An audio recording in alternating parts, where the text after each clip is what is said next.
Welcome to Telangana software farmer. ఈ week video వచ్చేసి పండ్ల చెట్లు ప్లస్ మేము హార్వెస్ట్ చేసిన పండ్ల అప్డేట్ అనమాట.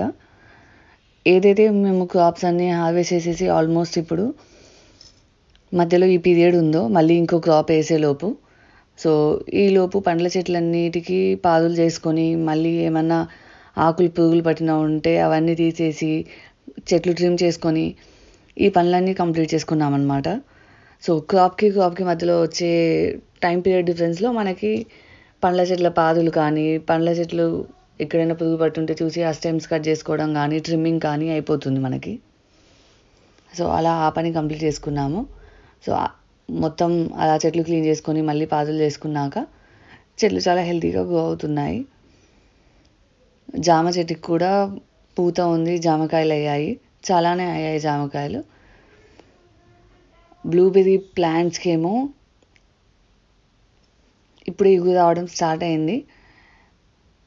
అవి అసలు ఈ వెదర్లో ఉంటాయా లేదా అన్న ఒక డౌట్ ఉండే, కానీ వింటర్ అవ్వడం వల్ల ఏమో వింటర్లో కొంచెం నాకు గ్రో అయినట్టు అనిపించాయి చెట్లు. ప్లస్ బ్లాక్బెర్రీ ఏదైతే వేసామో అదైతే చాలా బాగా గ్రో అయింది. కాకపోతే అది తీగలా స్ప్రెడ్ అవుతుంది, హారిజాంటల్గా కానీ లేకపోతే చుట్టూ ఇలా మెష్ కట్టేసి కానీ ఉంచుతుంది దాన్ని, అది దాంట్లోనే గ్రో అయింది. చుట్టూ ఇలా గ్రీన్ నెట్ కట్టించేసి పెట్టాము. అందులో చాలా హెల్తీగా గ్రో అయింది, చాలా పెద్దగా అయింది ఆ చెట్టు. చూడాలి దాని ఫ్లవరింగ్ ఎప్పుడు అవుతుందో. చెట్టు మాత్రం వింటర్లో చాలా పెద్దగా గ్రో అయింది కంపేర్ టు సమ్మర్. మళ్ళీ సమ్మర్ రాబోతుంది, ఇప్పుడు గ్రో అవుతుందా లేకపోతే ఈ స్టేజ్లోనే ఆగిపోతుందా చూడాలి. పపాయ చెట్టు అయితే ఫుల్ కాయలు ఉన్నాయి. ఒకసారి అవ్వడం స్టార్ట్ అయ్యాక పపాయ కాయలు అయితే చాలానే అవుతున్నాయి. ఒక చెట్టు ఉన్న ఎనఫే అయిపోయింది ఇది పపాయ కోసం. ఇంకా మామిడి చెట్లు మీకు చెప్పినట్టు అన్ని చెట్లు పూతొచ్చాయి. ఈవెన్ చిన్నగా ఉన్న చెట్టు 1 year చెట్టుకు కూడా పూత రావడము, కాయలు అవ్వడం స్టార్ట్ అయ్యాయి. కొన్ని పాత చెట్లకైతే కొంచెం బాగానే అయ్యాయి కాయలు. సో ఫస్ట్ టైం మామిడికాయలు హార్వెస్ట్ చేసి ఎర్లీగా సీజన్ కంటే ముందు పచ్చడి వేస్తే అవి చాలా టేస్టీగా అనిపిస్తాయి నాకు. సో అందుకే పచ్చడి వేయడానికి ఒక 5-6 మామిడికాయలు హార్వెస్ట్ చేశాము.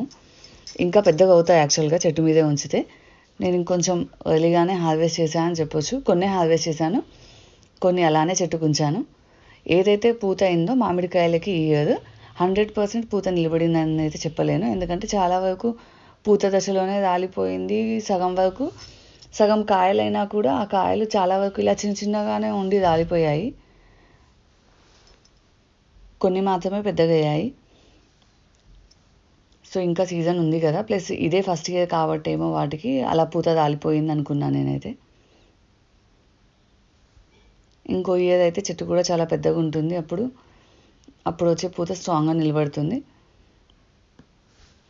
ప్లస్ ఎరువు కూడా ఇవ్వాలనుకుంటా, బలం లేక కూడా ఏమైనా రాలిపోయిందేమో.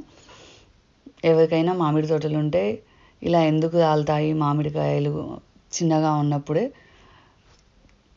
మీ కమెంట్స్లో తెలియజేయండి, వాటికి ఏమి ఇవ్వాలి అన్నది. మీకు తెలుసు, మందు అయితే ఏమి ఇవ్వను బయట నుంచి. ఎరువు రూపంలోనే ఏమైనా ఇవ్వగలిగితే, న్యాచురల్ మెథడ్లో ఏమైనా ఇవ్వగలిగితే అది చెప్పండి. నిమ్మ చెట్లు కూడా ట్రిమ్ చేసుకున్నాము, ఉన్న నిమ్మకాయల వరకు హార్వెస్ట్ చేసుకున్నాము. మళ్ళీ పూత వస్తుంది వాటికి.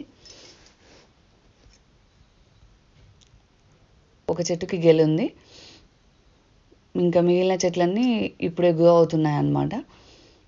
సో ఒక చెట్టు అయితే మా పాప అంత హైటే ఉంది.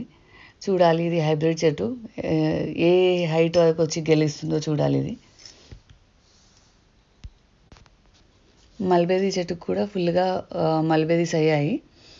మల్బెర్రీస్ ఎప్పుడు కూడా మనం ఆకులు తీసేస్తూ ఉంటేనే మళ్ళీ ఫ్రెష్గా కాయలు రావడం స్టార్ట్ అవుతాయి అన్నమాట వాటికి. సో ఆ ఆకులు తీసేసాక కాయలు వచ్చాయి, ఫుల్గా చెట్టు నిండా ఎగురు వచ్చింది, ఫుల్గా మల్బెర్రీస్ అయ్యాయి. సో ఈ మల్బెర్రీస్ స్టార్టింగ్ ఉన్నప్పుడు గ్రీన్ కలర్లో చిన్నగా ఇలా కనిపిస్తాయి. ఒకసారి కంప్లీట్గా పెద్దగా అయిపోతే మనకి లైట్ మెరూన్ బ్లాక్ కలర్లో కనిపిస్తూ ఉంటాయి, ఆ షేడ్లో వస్తాయన్నమాట. కొంచెం తీయగా పుల్లగా ఉంటాయి. వీటితో ఒక స్వీట్ చేస్తారు, అది చాలా బాగుంటుంది.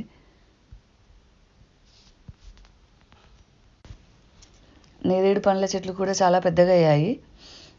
ఇప్పుడు మామిడి చెట్లు పొలంలో నేను చూస్తే సీతాఫల చెట్లు, సపోటా చెట్లు, నేరేడు పండు చెట్లు, ఫస్ట్లో మనం వేసిన 3 years ఓల్డ్ చెట్లు ఏవైతే ఉన్నాయో అవి చాలా వరకు హెల్తీగా గ్రో అయ్యాయి. కొంచెం చూడ్డానికి హైట్లు కూడా చాలా ఎక్కువ పెరిగాయి అన్నమాట. సో ఈసారి మేబీ సమ్మర్లో నేరేడు పండ్లు కూడా అవుతాయేమో.